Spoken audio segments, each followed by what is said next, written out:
নারায়ণগঞ্জে সরকারি আবাসনের নামে অপচয় প্রকল্প, কর্মকর্তাদের অনাগ্রহে পড়ে আছে দুটি বহুতল ভবন, চলছে তিনটির কাজ। গুরুতর অভিযোগে চাইল্ড অ্যান্ড ওল্ড এজ কেয়ারের মিল্টন সমাদ্দার গ্রেপ্তার, সব বিষয় জিজ্ঞাসাবাদ করা হবে জানালেন ডিবি প্রধান।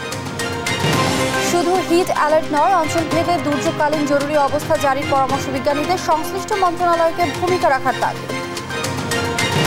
আমলা দালাল দৌরাত্মে ধ্বংসের মুখে জনশক্তি রপ্তানি, কর্মী প্রেরণ বাড়লেও কমেছে প্রবাস আয়, সমন্বিত পদক্ষেপ নেওয়ার পরামর্শ। এবং উপজেলা নির্বাচনের মাঠে তাপপ্রবাহের উত্তাপ, চলছে প্রচারণা আর পাল্টাপাল্টি অভিযোগ, মাদারীপুরে মুখোমুখি চাচা ভাতিজা।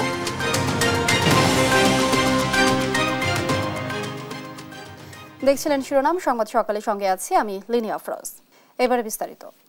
স্থানীয়দের প্রতিবাদ উপেক্ষা করে খেলার মাঠ দখল করে সরকারি কর্মকর্তাদের জন্য করা হয়েছে আবাসন। তবে আশ্চর্যের বিষয়, প্রায় 400 কোটি টাকা ব্যয়ে নির্মিত এই আবাসনে এখন পর্যন্ত ওঠেননি কোনো সরকারি কর্মকর্তা। অযত্ন অবহেলায় পড়ে আছে দুটি বহুতল ভবন। রাজধানী থেকে দূরে হওয়ায় সরকারি কর্মকর্তাদের ওই ভবনে ওঠার অনিচ্ছা সত্ত্বেও কাজ চলমান রয়েছে আরও 3টি ভবন নির্মাণ। নারায়ণগঞ্জ থেকে ঘুরে বিস্তারিত জানাচ্ছেন নূপুর মাহমুদ, ক্যামেরায় ছিলেন উজ্জ্বল হোসেন। খেলার মাঠ সংরক্ষণে হাইকোর্টের নির্দেশনা ও প্রধানমন্ত্রীর অনুশাসন উপেক্ষা করেই রাজধানী থেকে 15 কিলোমিটার দূরে নারায়ণগঞ্জের আলীগঞ্জে সরকারি কর্মকর্তাদের আবাসন নিশ্চিতে গড়ে তোলা হচ্ছে এমন বড় বড় ভবন। প্রকল্প শুরুর প্রথম দিন থেকেই প্রতিবাদ মুখর ছিলেন স্থানীয়রা, তবে তার কোনো কিছুই কানে তোলেননি প্রকল্প সংশ্লিষ্ট কর্মকর্তারা। এলাকাবাসীরা এটা মনে করেন আমরা অনেক সংগ্রাম করছি এই জায়গাটা নিয়ে, এই মাঠটা নিয়ে, যে আমাদের স্কুলের সাহায্যে মাঠটা আমাদের দরকার। 400 কোটি টাকা ব্যয়ে নির্মিত এই প্রকল্পে এরই মধ্যেই দুটি ভবনের কাজ শেষ হয়েছে। আবাসনের জন্য সম্পূর্ণ প্রস্তুত 168টি ফ্ল্যাট, তবে 3 বছর ধরে ফ্ল্যাটগুলো পড়ে আছে অবহেলায়। যাদের জন্য নির্মিত এই সকল ফ্ল্যাটগুলো সে সকল সরকারি কর্মচারীদের অনাগ্রহের কারণেই কোটি টাকা ব্যয়ে নির্মিত এই সকল ফ্ল্যাটে পড়েছে শ্যাওলার আস্তরণ, তবুও থেমে নেই এই কাজ। রাজধানী থেকে দূরে হওয়ায় সরকারি কর্মকর্তাদের আগ্রহ নেই এসব ফ্ল্যাট ঘিরে, তবে তারপরও থেমে নেই কাজ। প্রকল্প এলাকাগুলো ঘুরে দেখা যায় বেশ জোরে সোরে চলছে আরো 3 ভবনের নির্মাণ কাজ। এবং এখানে মনে করেন ধরেন নিল, নেওয়ার পর তারা তো থাকবে না, দিবে ভাড়া দিয়ে দিবে এই জায়গার মধ্যে, এই ফ্ল্যাটগুলি, বাইরের লোকগুলি থাকবে এখানে, বাইরের লোকগুলি এখানে থাকবে। এই নিয়ে গণপূর্ত মন্ত্রণালয়ে যোগাযোগ করা হলেও পরিষ্কার কোনো উত্তর মেলেনি, উল্টো বিভ্রান্তিকর তথ্য দিচ্ছেন তারা। এটা মনে হয় নারায়ণগঞ্জেরটা আমাদেরকে দিবে না, ওটা ডিসি অফিস রাখবে। ঢাকা চট্টগ্রামের গুলো আমাদের কাছে দেয়। এখন ঢাকার বাইরে নারায়ণগঞ্জে করছে এই প্রথম। টিআইবি নির্বাহী পরিচালক এমন প্রকল্পকে বলছেন ব্যক্তিস্বার্থ চরিতার্থের হীন পায় তারা। ক্রমাগতভাবে এই ধরনের অনিয়ম, ক্ষমতার অপব্যবহার এবং জনগণের অর্থের অপচয় অব্যাহত রয়েছে বাংলাদেশে। অথচ এই যে বিপুল পরিমাণ অর্থ, সেটা কিন্তু জনকল্যাণে অন্যভাবে ব্যবহৃত হতে পারত। খেলার মাঠ দখল করে এমন প্রকল্পের পরিকল্পনারও ব্যাপক সমালোচনা করেন doctor Iftekharuzzaman. Nupur Mahmud, Desh TV, Dhaka. Child and old age care আশ্রমের চেয়ারম্যান মিল্টন সমাদ্দারকে গ্রেপ্তার করেছে ডিবি পুলিশ। বুধবার সন্ধ্যায় মিরপুর এলাকা থেকে তাকে গ্রেপ্তার করে তারা। ডিবি প্রধান জানান, মানব সেবার নামে বিত্তবানদের কাছ থেকে পাওয়া অর্থ আত্মসাৎ, আশ্রিতদের নির্যাতন, মানুষের অঙ্গ প্রত্যঙ্গ বিক্রির মতো ভয়াবহ অভিযোগ উঠেছে তার বিরুদ্ধে। এইসব বিষয়ে তাকে জিজ্ঞাসাবাদ করা হবে। বিস্তারিত আমেনা প্রণামের প্রতিবেদনে। Child and old age care নামে সেবাধর্মী প্রতিষ্ঠান খুলে প্রতারণা সহ নানা অপকর্ম নিয়ে সম্প্রতি গণমাধ্যমের শিরোনাম হয়েছেন মিল্টন সমাদ্দার। এরপর সামাজিক যোগাযোগ মাধ্যমে উঠে আসে সমালোচনার ঝড়। তার বিরুদ্ধে নানা অভিযোগ নিয়ে মুখ খুলতে শুরু করেন ভুক্তভোগীরা। এমন অভিযোগের প্রেক্ষিতে তাকে ধরতে অভিযানে নামে ঢাকা মহানগর গোয়েন্দা পুলিশ। অবশেষে মিরপুর এলাকা থেকে তাকে গ্রেপ্তার করে তারা। অসহায় মানুষের পাওয়া অর্থ আত্মসাৎ, গুরুতর অসুস্থদের হাসপাতালে না নিয়ে আটকে রাখা, ভুয়া ডাক্তারের মাধ্যমে মৃত্যুর সার্টিফিকেট তৈরি, লাশ কাটা ছেঁড়া, টর্চার সেল তৈরি সহ নানা অভিযোগ আসছে একের পর এক। বুধবার রাতে মিল্টন সমাদ্দারকে গ্রেপ্তারের বিষয়ে সংবাদ সম্মেলন করেন ডিবি প্রধান। জানান, সুনির্দিষ্ট অভিযোগ ও তথ্যের ভিত্তিতে তাকে গ্রেপ্তার করা হয়। সে ইতিমধ্যে 900 লাশ দাফন করলেও 835 সালের সম্পূর্ণ গরমিল কোনো কোনো ডকুমেন্টসে দেখাতে পারে নাই, এবং তাকে জিজ্ঞাসাবাদ করলে তুমি এগুলি লাশগুলির পিছনে তোমার কারণ কি, এই লাশগুলি তুমি রাতে দাপন করো এগুলি, তখন কোনো এক সময় দেখা যায় যে সেখানে পাশে একটা মসজিদ ছিল, সেখান থেকে প্রশ্ন উঠেছে যে কিডনির পাশে সেখানে রক্তের দাগও রয়েছে, তাহলে তার বিরুদ্ধে অজস্র অভিযোগ। বিতর্কিত মিল্টন সমাদ্দার বর্তমানে ডিবি হেফাজতে আছেন, তার বিরুদ্ধে মামলা প্রক্রিয়াধীন আছে বলে জানান ডিবি প্রধান। সবকিছু আমরা তদন্ত করে আমরা পরবর্তী পর্যায়ে আপনাদেরকে জানাবো যে আমরা তার বিরুদ্ধে এই অভিযোগগুলি আমরা পেয়েছি। এখন আমরা মামলা রুজু হওয়ার পরে আমরা রিমান্ডে এনে বাকি তথ্যগুলি আপনাদের জানাবো। মানুষের অসহায়ত্ব নিয়ে প্রতারণার ফাঁদে মোবাইল ব্যাংকিং এর 16টির বেশি নাম্বার এবং 3টি ব্যাংক হিসেবে প্রতি মাসে প্রায় কোটি টাকা জমা হয়। এর বাইরে অনেক প্রতিষ্ঠান সরাসরি অনুদান দিয়ে থাকে তাকে। মানবিক কাজের জন্য 3টি রাষ্ট্রীয় পুরস্কার পেয়েছেন মিল্টন সমাদ্দার। আমেনা প্রণামী, দেশ টিভি, ঢাকা। বেইলি রোডের অগ্নিকাণ্ডে 46 জনের প্রাণহানি ও টনক নড়াতে পারেনি কারো। রাজধানীর খিলগাঁওয়ে অনুমোদন ছাড়াই একই ভবনে অবৈধভাবে চলছে সিএলও, কাচ্চি ভাই ও সিরাজ চুই গোশ রেস্টুরেন্ট। কারোরই নেই ফায়ার, পরিবেশ কিংবা রাজুকের কোনো অনুমোদন নেই, অগ্নি নির্বাপনের পর্যাপ্ত ব্যবস্থাও। বেইলি রোডে অগ্নিকাণ্ডের পর ঢাক ঢোল পিটিয়ে শুরু হওয়া অভিযানও থেমে গেছে নীরবে। বিশেষজ্ঞরা বলছেন অনুমোদনহীন রেস্টুরেন্টগুলো বাড়াচ্ছে দুর্ঘটনা ঝুঁকি। ফখরুল ইসলামের বিশেষ প্রতিবেদন। ভোজন বিলাসী ভোক্তারা বাংলা কিংবা চাইনিজ খাবারের স্বাদ নিতে শখ করেই আসেন চাকচিকে ঠাসা রেস্টুরেন্টে, কিন্তু এইসব রেস্টুরেন্টগুলো কতটা ঝুঁকিমুক্ত তা জানেন না কেউই। বেইলি রোডে রেস্টুরেন্টে ঠাসা এই ভবনে অগ্নিকাণ্ডের পর কর্তৃপক্ষ নড়ে চড়ে বসে। রাজধানী জুড়ে চলে অভিযান, জরিমানা সিলগালায় অভিযান শেষ হয় 2 সপ্তাহেই। এরপর সারা শব্দ নেই। এখন প্রশ্ন ওঠে, এইসব রেস্টুরেন্ট কি শুধরে গেছে অনিয়মের বেড়াজাল ভেঙে? দেশ টিভি টিম খিলগাঁও অনুসন্ধানে নামে। দেখা যায় কাচ্চি ভাই রেস্টুরেন্টে ভোজন বিলাসীদের ভিড়। তাদের কেউই জানেন না এই রেস্টুরেন্ট ঝুঁকিমুক্ত কিনা কিংবা কর্তৃপক্ষের কোনো অনুমোদন আছে কিনা। আদতে কোনো কর্তৃপক্ষেরই ছাড়পত্র পাওয়া যায়নি রেস্টুরেন্টটির। এখনো পাইনি, এই দুটো এখনো পাই। এই যে ফায়ার সেফটি আর হলো পরিবেশ ইয়াটা যেটা আছে ওটা এখনো পাইনি, ওটা আসলে চালানো যায় না। আমি তো আপনাকে ফার্স্ট টাইম বললাম। কাচ্চি ভাই রেস্টুরেন্টের এই শাখার রান্নাঘরটিতে নেই পর্যাপ্ত অগ্নি নিরাপত্তা ব্যবস্থাও। এটা আসলে কাস্টমারের জন্য ক্ষতি, যারা করে না তা এটা উচিত না আসলে আদৌ। ঠিক আছে, প্রত্যেকের উচিত কাস্টমার সেবার জন্য অবশ্যই হাইজিনিক মেইনটেইনটা করা।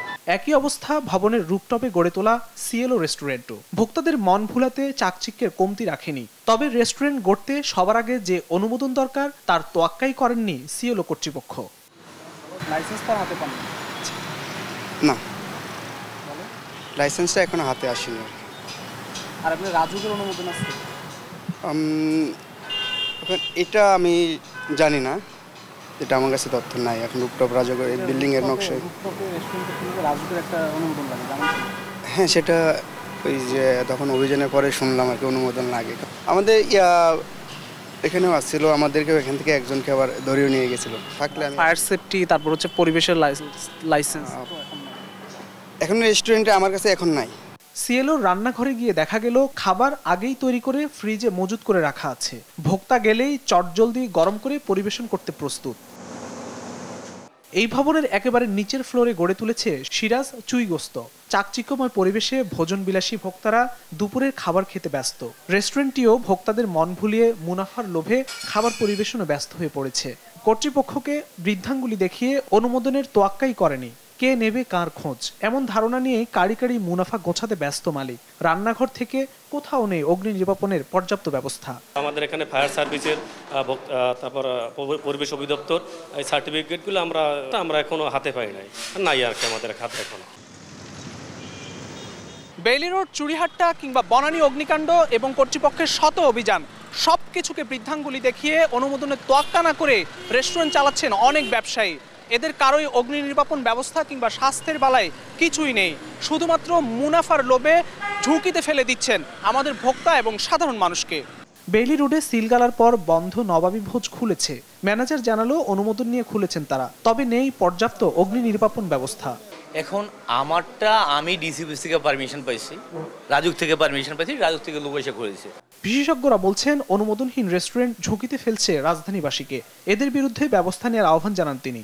তাদের পরিবেশ কিরকম আছে, তাদের পানিটা পর্যন্ত বিশুদ্ধ কিনা, তাদের আপনার ফায়ার সার্ভিস আছে কিনা, তারা সেভাবে পণ্য রাখে কিনা, তার কর্মচারীরা কোথায় ড্রেস চেঞ্জ করে, আমার মনে হয় যে তাদেরকে দৃষ্টান্তমূলক শাস্তির আওতায় আনতে হবে। একই সঙ্গে রেস্টুরেন্টগুলোর খাদ্য উৎপাদন প্রক্রিয়াকে স্বাস্থ্যসম্মত করার তাগিদ বিশেষজ্ঞদের। ফখরুল ইসলাম, দেশ টিভি, ঢাকা। রেকর্ড দাবদাহে হিট অ্যালার্ট জারি করে সীমাবদ্ধ না থেকে অঞ্চলভেদে দুর্যোগকালীন জরুরি অবস্থা জারি করা প্রয়োজন বলে মনে করছেন আবহাওয়া, জলবায়ু ও সমুদ্র বিজ্ঞানী ডক্টর মোহন কুমার দাস। দক্ষিণ পূর্ব এশিয়ার দেশগুলোর মতো বাংলাদেশের উপর দিয়ে বয়ে যাওয়া তাপমাত্রা রেকর্ড করেছে উল্লেখ করেন তিনি। বলেন, আবহাওয়া অফিস হিট অ্যালার্ট জারি করলেও জনগণের জন্য করণীয় নিয়ে কাজ করতে হবে দুর্যোগ, স্বাস্থ্য সহ সংশ্লিষ্ট মন্ত্রণালয় ও প্রশাসনকে। আরও জানাচ্ছেন আজিজুর রহমান কিরণ। তিলোত্তমা ঢাকা নাকি কংক্রিট নগরী, যে নামেই রাজধানীকে ডাকা হোক না কেন, উঁচু দালানের আড়ালে গরমের তীব্রতায় অতিষ্ঠ ঢাকাবাসী। নগরায়নের কারণে উজাড় হয়েছে গাছ, খাল আর পুকুর। ঠায় দাঁড়িয়ে থাকা এমন সুউচ্চ ভবন নির্মাণ এখন যেন গলার কাটা নগরবাসী। টানা এপ্রিল জুড়ে একের পর এক নতুন হিট রেকর্ডের পর আসছে দিনে কি অপেক্ষা করছে জানতে চাইলে আবহাওয়া ও জলবায়ু বিজ্ঞানী ডক্টর মোহন কুমার দাস বলেন, আগামীতে দেখা যেতে পারে আরও ভয়াবহ পরিস্থিতি। এটা অবশ্যই অস্বাভাবিক, কারণ ঐতিহাসিকভাবে যদি দেখি আমাদের যে আবহাওয়া অধিদপ্তরের যখন থেকে আমরা ডাটাবেস তথ্যপত্রগুলো সংগ্রহ করছি, আর্কাইভ করছি, সেখানে কিন্তু এরকম মাসব্যাপী একেবারে কোনো রকম বিরতি ছাড়া এরকম তাপপ্রবাহ আগে কখনো হয়নি। আমরা সর্বোচ্চ তাপপ্রবাহ অতীতে দেখেছি, সেটা সর্বোচ্চ হয়তো 20 দিন ছিল, কিন্তু বিক্ষিপ্তভাবে। অনেকগুলো ঘটনার প্রেক্ষাপট থেকে এটা হচ্ছে, কিন্তু এটার স্বাস্থ্যগত অনেকগুলো ঝুঁকি আছে, কিন্তু এটা কখনো স্বাভাবিক প্রক্রিয়া আমরা বলতে পারি না। এটা অ্যালার্মিং। এটা যদি আমরা বলি কৃষিক্ষেত্র, জনস্বাস্থ্য, সব দিক দিয়ে জন্য, লাইভ স্টক, সব কিছুর জন্য এটা একটা হুমকি স্বরূপ। জলবায়ু পরিবর্তনের দোহাই দিয়ে এই সমস্যার সমাধান সম্ভব নয় উল্লেখ করে এই বিজ্ঞানী বলছেন, চলমান দাবদাহ মানবসৃষ্ট কারণেই, আর এর ব্যাপকতাও অনেক। 1971টা পুকুর আমরা ঢাকা রাজধানী শহর থেকে নাই করে দিয়েছি, তাহলে সেটা তো ব্যক্তি মানুষের লোভের বলে। এখানে সরকারের কি করণীয় আছে? আমরা তো হিট অ্যালার্ট বলছি, সেটা হচ্ছে আবহাওয়া অধিদপ্তর জারি করতেছে, কিন্তু এটা জনগণের কাছে একেবারে প্রান্তিক মানুষের কাছে পৌঁছানোর দায়িত্ব তো আবহাওয়া অফিসের না। প্রান্তিক মানুষের কাছে পৌঁছানোর দায়িত্বের জন্য সুনির্দিষ্ট অন্য মন্ত্রণালয় আছে। যদি আমরা এখানে উদাহরণ হিসেবে আনি, সেটা হচ্ছে দুর্যোগ মন্ত্রণালয়। আবহাওয়া অধিদপ্তর দফায় দফায় হিট অ্যালার্ট দিলেও সরকারের স্ব মন্ত্রণালয় নিয়ে এখনই দুর্যোগকালীন জরুরি অবস্থা জারির পরামর্শ দেন ডক্টর মোহন কুমার। তাপপ্রবাহ কিন্তু এখনো দুর্যোগ ঘোষিত হয় নাই। যেহেতু তাপপ্রবাহ দুর্যোগ ঘোষিত হয় নাই, তাহলে এখানে আবহাওয়া জরুরি অবস্থা আবহাওয়া জরুরি অবস্থা জারির চেয়ে গুরুত্বপূর্ণ দুর্যোগ অবস্থা জারি করা, দুর্যোগ অবস্থা ঘোষণা করা। তাপপ্রবাহ যদি দুর্যোগ ঘোষণা করা হয়, তাহলে দুর্যোগ ঘোষণার সাথে সাথে কিছু কিন্তু বিষয় থাকে, কারণ দুর্যোগের সময় কী করতে হবে, দুর্যোগকালীন পরিস্থিতি কী করা উচিত, এই বিষয়গুলো যখন নির্ধারিত হয়ে যাবে, তাহলে সরকার এটাকে জরুরি অবস্থা ঘোষণা করা উচিত, এবং এখনও সময় আছে এটা করা উচিত। কারণ বাংলাদেশের সব অঞ্চল ঝুঁকিতে না, বাংলাদেশের নির্দিষ্ট কিছু জেলা, নির্দিষ্ট কিছু অঞ্চল ঝুঁকিতে, সেগুলোকে আইডেন্টিফাই করে অন্তত সেই জায়গাগুলোকে জরুরি অবস্থার আওতাধীন নিয়ে আসা উচিত। ভবিষ্যৎ ক্ষয়ক্ষতি মোকাবেলায় তথ্যপত্র সংগ্রহ করে সে আলোকে পদক্ষেপ নিতে উদ্যোগী হতে হবে সরকারকে, এমন পরামর্শ দিলেন এই আবহাওয়া বিজ্ঞানী। আজিজুর রহমান কিরণ, দেশ টিভি, ঢাকা। এদিকে তীব্র দাবদাহে হাসপাতালে বেড়েছে রোগীর সংখ্যা। ডায়রিয়া, নিউমোনিয়া সহ বিভিন্ন সমস্যা নিয়ে আসছেন রোগীরা। রাজধানীর শিশু হাসপাতালের জরুরি বিভাগে পড়েছে দীর্ঘ লাইন, আর মুগদা হাসপাতালে শিশু ওয়ার্ডের 80 শয্যার বিপরীতে ভর্তি প্রায় 200 রোগী। বিস্তারিত হাসান মাহমুদ রিপোর্টে। 8 মাস বয়সী শিশু আয়াতকে নিয়ে হাসপাতালের বারান্দায় মায়ের ছুটোছুটি। তীব্র গরম আর মানুষের কোলাহলে কোনোভাবেই থামানো যাচ্ছে না তাকে। 2 দিনের জ্বর আর ডায়রিয়ার মতো লক্ষণ নিয়ে হাসপাতালে 2 ঘন্টার বেশি ঘুরেও পাচ্ছেন না চিকিৎসকের দেখা। 10টা বাজে আসছি, বাচ্চা পাতলা ভাঙানো হয়েছে, এখন গরমে অনেক কান্নাকাটি করতেছে, এখনো যাইতে পারতেছি না। সারা দেশে বয়ে চলা তীব্র দাবদাহে হঠাৎ বেড়েছে নিউমোনিয়া, ডায়রিয়ার মতো রোগের প্রকোপ। হাসপাতালের ভেতরে ভ্যাপসা গরমে আরো বেশি অসুস্থ হচ্ছেন শিশুরা। 4 ঘন্টা ধরে লাইনে দাঁড়িয়ে রয়েছি, বাচ্চা অসুস্থ, মানে 2 ঘন্টা দাঁড়ায় রয়েছি, সিরিয়াল পাইতেছি না এখনো। 10টা থেকে এতক্ষণ পর্যন্ত দাঁড়ায় আছি, আমার বাচ্চা থেকে তো দেখাতে পারতেছি না, আমার বাচ্চা মনে হচ্ছে অসুস্থ হয়ে যাবে আরো বেশি। সরকারি ছুটির দিনে চিকিৎসকের সংখ্যা কম থাকায় ভোগান্তি বেশি বলে অভিযোগ অভিভাবকদের। মে দিবস বন্ধ থাকবে, নিয়ম অনেক কিছুই থাকবে, কিন্তু চিকিৎসা ব্যবস্থা তো এসব নিয়মের ধারাবাহিকতা থাকলে তো মানুষ এই হাসপাতালে আসি মারা যাবে। এমার্জেন্সি রোগী মানে মাঝখানে বমিও করছে, এখানে সিরিয়াল তো বাড়িতে হাসপাতাল তো একটু হচ্ছে লেট হচ্ছে। অনেকটা একই অবস্থা রাজধানীর অন্য প্রান্তে মুগ্ধা হাসপাতালে 80 শয্যার শিশু ওয়ার্ডে ভর্তি প্রায় 200 রোগী। বাচ্চা জ্বর, ঠান্ডা, কাশি, নিউমোনিয়া। তোমার হার্টের সমস্যা দেখা দিছে, কাশতে কাশতে ঠান্ডা বয়ে গেছে। হিট স্ট্রোকে মৃত্যুর প্রকৃত পরিসংখ্যান স্বাস্থ্য অধিদপ্তরে না থাকলেও গরমজনিত নানা কারণে প্রতিদিনই হাসপাতালে ভর্তি হচ্ছে অসংখ্য মানুষ। 500 শয্যার মুগ্ধা হাসপাতালে এখন ভর্তি 800-র বেশি। তাপদাহের জন্য যে সমস্যা, হিট এক্সজশন, পারসিস্টেন্ট হিট এক্সপোজারের জন্য যে সমস্যাগুলো হচ্ছে, যেমন শরীরে লবণের ভারসাম্য নষ্ট হচ্ছে, পানি শূন্য হচ্ছে, তারপরে বিভিন্ন রকম প্রতিক্রিয়া দেখা দিচ্ছে শরীরে লবণের ভারসাম্য হারানোর জন্য। তখন রোগীরা পর্যাপ্ত পরিমাণে বিভিন্ন রকম তরল খাবার খাচ্ছে, পানি খাচ্ছে, যে পানিগুলো অনেক ক্ষেত্রে তার মান বিশুদ্ধতা নিয়ে অনেক প্রশ্নবিদ্ধ। ফলশ্রুতিতে অনেকে পেটের পীড়া, যেমন ডায়রিয়া, পেটে ব্যথা, বমি, পাতলা পায়খানা এগুলো নিয়ে আসতেছে। বর্তমান তাপমাত্রা না কমলে হাসপাতালে রোগীর চাপ আরও বাড়তে পারে বলে শঙ্কা চিকিৎসকদের। হাসান মাহমুদ, দেশ টিভি, ঢাকা। তীব্র দাবদাহে বিপর্যস্ত হয়ে পড়েছে কুষ্টিয়ার পোল্ট্রি শিল্প। তীব্র গরমে খামারগুলোতে প্রতিদিনই মারা যাচ্ছে শত শত মুরগি। বিপাকে পড়ছে ছোট বড় 18,000 খামারি।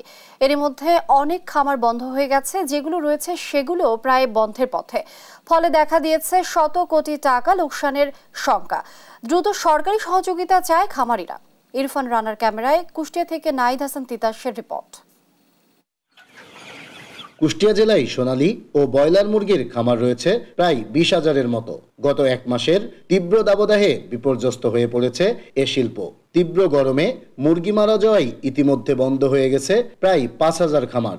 আর বাকি যে খামারগুলো রয়েছে সেগুলো প্রায় বন্ধের পথে। খামারগুলোতে প্রতিদিনই মারা যাচ্ছে শত শত মুরগি। এতে বিপাকে পড়েছে কুষ্টিয়ার ছোট বড় 18,000 খামারি। গরমে প্রত্যেক দিন স্টক করে মুরগি মারা যাচ্ছে। আর এই গরমের ফলে আমাদের যে পরিমাণ খাবার খায় ওজন হওয়ার কথা, তার থেকে 3 থেকে 400 গ্রাম খাবার খায়ও সেই পরিমাণ ওজন আসছে না। মুরগি মারা যাচ্ছে আপনি 4-5টা করে, কারেন্ট থাকছে না, লোডশেডিং হয়ে গেছে বেশি। লস আমার 20,000 টাকা ধরেন লস, প্রতি চালানে আমার 20,000 টাকা লস, যে ফার্ম চালাবো কেমন আমি। এদিকে 1 মাস ধরে চলা তীব্র দাবদাহে প্রায় 100 কোটি টাকা লোকসানের শঙ্কায় এই শিল্পের সাথে জড়িত খামারিরা। দ্রুত সরকারি সহযোগিতা চাই তারা। সরকারের কাছে তো চাচ্ছি কিছু দেখে যদি এখন সহযোগিতা করে, ব্যবসাটা এরকম লোকসান হয়ে যাচ্ছে। কন্ট্রোল যে শেডগুলা, এইগুলা কিন্তু সরকার ভর্তুকি দেয়। এই বিষয়ে যদি সহযোগিতা করে দেন আমরা হয়তো এই কন্ট্রোল শেডের দিকে আগাবো। আর এইভাবে যদি টেম্পারেচার ডে বাই ডে বাড়তে থাকে, অদূর ভবিষ্যতে ব্রয়লার মুরগি আমাদের দেশ থেকে বিলুপ্ত হয়ে যাবে। আর তীব্র দাবদাহের মধ্যেও এই শিল্পকে টিকিয়ে রাখতে নানা পরামর্শ দেওয়ার কথা বলছেন এই প্রাণী সম্পদ কর্মকর্তা। কিছু পানি ছিটাইয়ে বা উপরে একটু চট দিয়ে একটু পানি ছিটাই দিলে তাহলে দীর্ঘ সময় থাকবে, অথবা চালার নিচেই কোনো সিলিং, পাটকাঠি, চট বা চাটাই এরকম কোনো কিছু দিয়ে যদি সাময়িক কিছু ব্যবস্থা করলে পারে, এই অল্প সময়ের ভিতরে তারা মানে আগের টেম্পারেচার অন্তত 2 থেকে 3 ডিগ্রি বা 4 ডিগ্রি, অনেক ক্ষেত্রে দেখা যায় 5 ডিগ্রিও কমায় আনতে পারে। দ্রুত এই পোল্ট্রি শিল্পের সংকট নিরসনে সরকারি সহযোগিতা না পেলে হুমকির মুখে পড়বে এ শিল্প, যার প্রভাব পড়বে দেশের মুরগির বাজারেও। নাহিদ হাসান তিতাস, দেশ টিভি, কুষ্টিয়া। সরকারের আমলাতান্ত্রিক জটিলতা আর দালালদের দুষ্ট চক্রে ধ্বংসের মুখে জনশক্তি রপ্তানি খাত। বাংলাদেশ ব্যাংকের তথ্য বলছে, গত 3 বছরে জনশক্তি রপ্তানি বাড়লেও কমেছে প্রবাসী আয়। বিশ্লেষকরা বলছেন, বিকল্প বাজার তৈরি করতে না পারলে সামনে বড় বিপর্যয় আসতে পারে এই খাতে। এক্ষেত্রে সবচেয়ে বড় বাধা ভাষাগত দুর্বলতা, কারিগরি দক্ষতার অভাব, আমলাতান্ত্রিক জটিলতা এবং সরকারি সংশ্লিষ্ট কর্মকর্তাদের অনীহা। বিস্তারিত আজিজুর রহমান কিরণের আরও একটি রিপোর্ট।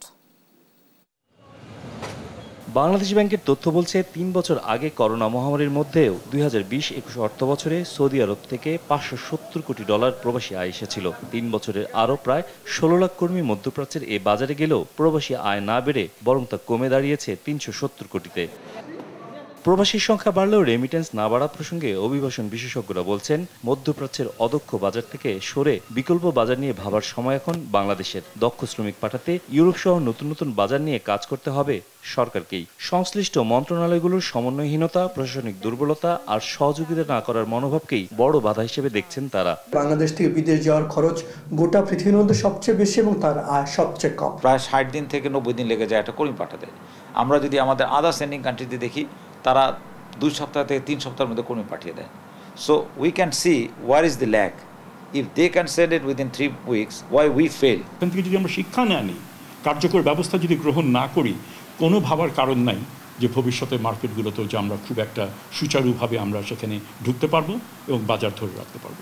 সাধারণ শ্রমজীবীদের মানব সম্পদে পরিণত করতে সরকার ব্যর্থ হয়েছে বলেও দাবি বিশেষজ্ঞদের। যে কোনো দেশের তুলনায় অভিবাসন খরচ বেশি হওয়া এবং দালাল চক্রের স্বেচ্ছাচারিতাকেও শ্রমবাজার সম্প্রসারণে বড় বাধা বলে মনে করছেন তারা। যে কাজ ফিলিপাইন করছে, যে কাজ এখন ইন্ডিয়া করছে, শ্রীলঙ্কা করছে, আমি মনে করি বাংলাদেশ যদি সেই দিকে হাঁটতে পারে, আমরা যদি দক্ষ কর্মী তৈরি করতে পারি এবং পাঠাতে পারি, তাহলে আমাদের অভিবাসন খরচ কমে আসবে এবং আমাদের রেমিটেন্স বাড়বে। কিন্তু সেটা আমাদের হবে না যদি আমরা জাতিগতভাবে আমাদের শিক্ষায়, কারিগরি শিক্ষা বা দক্ষতা ভিত্তিক শিক্ষা বাধ্যতামূলক না করি। এই সিন্ডিকেট যতদিন ধরে বজায় থাকবে, তাদের যে নিরঙ্কুশ যে আধিপত্য, সেটা তারা বজায় রাখার সমূহ সম্ভাবনা রয়েছে।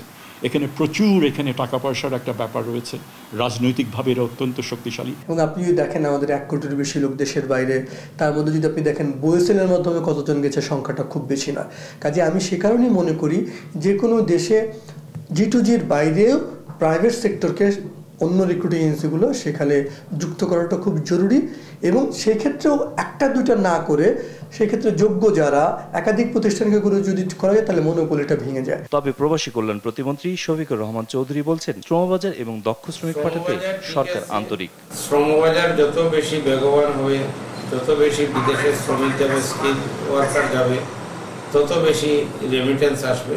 সেটা কোনো রেমিটেন্সের ব্যাপারে যেটা অতীতে ছিল তার চেয়ে এইবার আরো বেশি আসছে।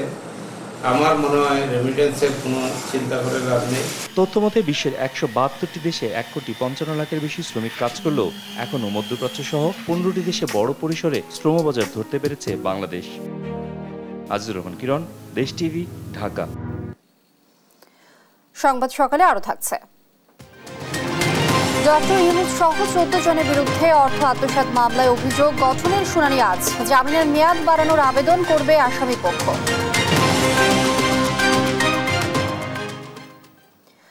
মাদারীপুরে তাপ প্রবাহের উত্তাপ ছাড়িয়েছে উপজেলা নির্বাচনী মাঠে। অভিযোগ পাল্টা অভিযোগ থাকলেও নির্বাচনী প্রচার প্রচারণা সরব প্রার্থীরা। ভোটের লড়াই মুখোমুখি সাবেক মন্ত্রী ও আওয়ামী লীগ নেতা শাহজাহান খানের ছেলে ও তার চাচাতো ভাই। সহকর্মী শিবশঙ্কর রবিদাসের পাঠানো তথ্য ছবিতে আপন ওপর ডেস্ক রিপোর্ট। মন্ত্রী এমপির স্বজনদের উপজেলা নির্বাচনে অংশ না নিতে আওয়ামী লীগের নির্দেশনা থাকলেও তা উপেক্ষিত।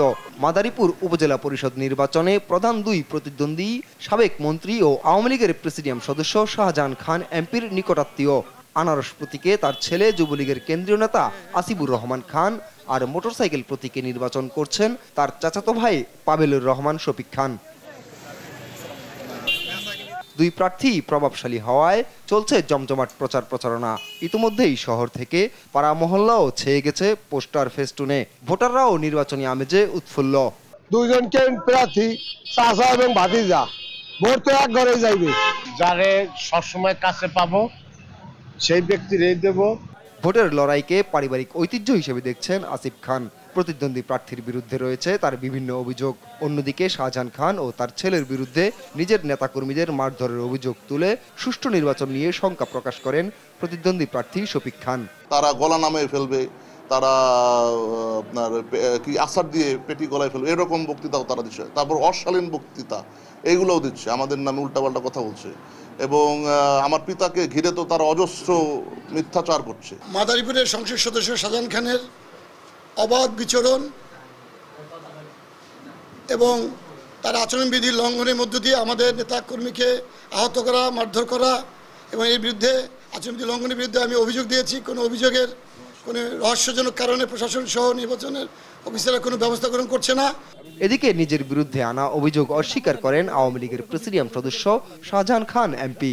সকালবেলায় আপনাদের তাদের দিকে আসলাম, আমার এক পুজোর অফিস তারা দেখে আসলাম। আমি তো নির্বাচনের কথা কোথাও করিনি, এটাতে অভিযোগ করে এটা মিথ্যা।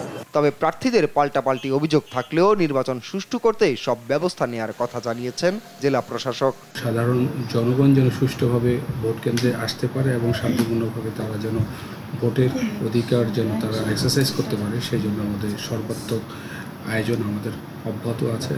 মাদারীপুর উপজেলা নির্বাচনে চেয়ারম্যান পদে 2 জন, ভাইস চেয়ারম্যান পদে 3 জন এবং মহিলা ভাইস চেয়ারম্যান পদে 5 জন প্রতিদ্বন্দ্বিতা করছেন। ভোট হবে আগামী 8 মে। নিউজ ডেস্ক, দেশ টিভি। আওয়ামী লীগ সাধারণ সম্পাদক ওবায়দুল কাদের বলেছেন, আন্দোলন করার শক্তি হারিয়ে ফেলেছে বিএনপি, কারণ তাদের সঙ্গে জনগণ নেই। বুধবার বিকেলে মহান মে দিবস উপলক্ষে শ্রমিক লীগের জনসভায় অংশ নিয়ে তিনি আরও বলেন, বিএনপি ক্ষমতায় এলে দেশ রক্তস্রোতে ভাসবে। নিয়াজ মুর্শিদের প্রতিবেদন। মে দিবস উপলক্ষে বুধবার বিকেলে শ্রমিক লীগের জনসভায় অংশ নেন আওয়ামী লীগের সাধারণ সম্পাদক ওবায়দুল কাদের। বিএনপির মুখে আন্দোলন কথাটা শুনলে ঘোড়াও মনে হয় আছে। বক্তব্যে বিএনপির আন্দোলনের সমালোচনা করে তিনি বলেন, ক্ষমতায় এলে দেশকে রক্তস্রোতে ভাসিয়ে দেবে দলটি। এরা ক্ষমতায় আবার আসতে পারলে বাংলাদেশকে ভাসিয়ে দেবে রক্তস্রোতে। এই খুনি, এই সাম্প্রদায়িক, এই জঙ্গিবাদী, এই সন্ত্রাসী অশুভ শক্তি, যাদের নেতা লন্ডনে বসে রিমোট কন্ট্রোলে আন্দোলন চালাতে চায়। দেশের উন্নয়ন পাকিস্তানিদের চোখে পড়লেও কালো চশমা পরে থাকায় বিএনপি নেতাদের চোখে পড়ে না বলেও মন্তব্য করেন ওবায়দুল কাদের। পাকিস্তানের প্রধানমন্ত্রী শেখ হাসিনার উন্নয়ন দেখতে পায়, বিএনপি নেতারা কালো চশমা পরেছে, তারা দেখতে পায়। তারা দিনের আলোতে রাতের আঁধার। বলেন, বিএনপি যেসব বিদেশি শক্তির কাছে সাহায্য চায়, এখন সেসব দেশেও আরব বসন্ত চলছে। যাদের কাছে নালিশ করতেন তাদেরও বেসামাল অবস্থা। আরব বসন্ত এখন আমেরিকা। সমস্ত 40টা ইউনিভার্সিটি ফিলিস্তিনিদের পক্ষে আজকে বিক্ষোভ করছে। বিএনপি আন্দোলনের সক্ষমতা হারিয়েছে বলেও মন্তব্য করেন আওয়ামী লীগের সাধারণ সম্পাদক। আন্দোলনের শক্তি তাদের নেই। নিয়াজ মুর্শিদ, দেশ টিভি, ঢাকা। মানুষের অধিকার কেড়ে নেয়াই সরকারের সবচেয়ে বড় অপরাধ বলে মন্তব্য করেছেন বিএনপির মহাসচিব মির্জা ফখরুল ইসলাম আলমগীর। অভিযোগ করেছেন, সবকিছু কুক্ষিগত করে গণতন্ত্রের ছদ্মবেশে একদলীয় শাসন প্রতিষ্ঠা করতে চলেছে সরকার। তাই ঘরে বসে না থেকে সরকার পতনে সবাইকে ঐক্যবদ্ধ হয়ে রাজপথে নামার আহ্বানও জানান মির্জা ফখরুল। বিস্তারিত সাইফুল রিপনের প্রতিবেদনে। পহেলা মে আন্তর্জাতিক শ্রমিক দিবস উপলক্ষে নয়াপল্টনে দলের কেন্দ্রীয় কার্যালয়ের সামনে শ্রমিক সমাবেশ ও র্যালির আয়োজন করে জাতীয়তাবাদী শ্রমিক দল। প্রায় 7 মাস পর দলের কোনো বড় আয়োজনে অংশ নিয়ে সংহতি জানান দলটির সহযোগী অঙ্গ সংগঠন সহ 2 মহানগর বিএনপির বিভিন্ন ইউনিটের নেতারা। র্যালি পূর্ব সমাবেশে বক্তারা দাবি করেন, বর্তমান সরকারের পরাজয় অবধারিত। যারা বিভিন্ন জায়গায় মানুষের জায়গা জমি বসতবাড়ি দখল করছে, তারা কি আপনাকে রক্ষা করবে? প্রধানমন্ত্রী, আপনাকে তারা রক্ষা করতে পারবে না। বিএনপির স্থায়ী কমিটির সদস্যরা বলেন, বন্দুক বুলেটের জোরে ক্ষমতায় আসা সরকার সুষ্ঠু ভোট নির্বাচনে দিয়েছে। এই দেশের জনগণের মুক্তি, এই দেশের শ্রমিকের মুক্তি, এই দেশের রিকশাওয়ালার মুক্তি, এই দেশের ঠেলাগাড়ির মুক্তি, এদের সকলের মুক্তি নিতে হচ্ছে এই অবৈধ সরকারের অপসারণের উপর। এই দেশের মানুষের মুক্তি নির্ভর রয়েছে। একদলীয় স্বৈরাচারী সরকার বুলেটের জোরে ক্ষমতায় এসেছে, মানুষের ভোটের জোরে নয়, এবং এ কারণেই তারা সুষ্ঠু নিরপেক্ষ নির্বাচনকে বাংলাদেশ থেকে নির্বাচনে দিয়েছে। দলের মহাসচিব মির্জা ফখরুল ইসলাম আলমগীর অভিযোগ করেন, গণতন্ত্রের ছদ্মবেশে একদলীয় সরকার প্রতিষ্ঠা করতে চলছে সরকার। গণতন্ত্রের একটা লেবাস রেখে দিয়ে, ছদ্মবেশ রেখে দিয়ে তারা গণতন্ত্রের সমস্ত প্রতিষ্ঠানগুলোকে ধ্বংস করে দিয়ে জনগণকে দমন করে তারা একদলীয় সরকার ব্যবস্থায় প্রতিষ্ঠা করেছে। কখনোই অধিকার পরাজিত হই আমরা পরাজিত হব না। আমরা আমাদের লক্ষ্য, বাংলাদেশে আমরা গণতন্ত্র প্রতিষ্ঠা করবো, ভোটের অধিকার ফিরিয়ে আনবো। ক্ষমতা থেকে সরিয়ে দিতে অতিবাম অতিডান এক হয়েছে সরকার প্রধানের এমন মন্তব্যের সমালোচনাও করেন মির্জা ফখরুল।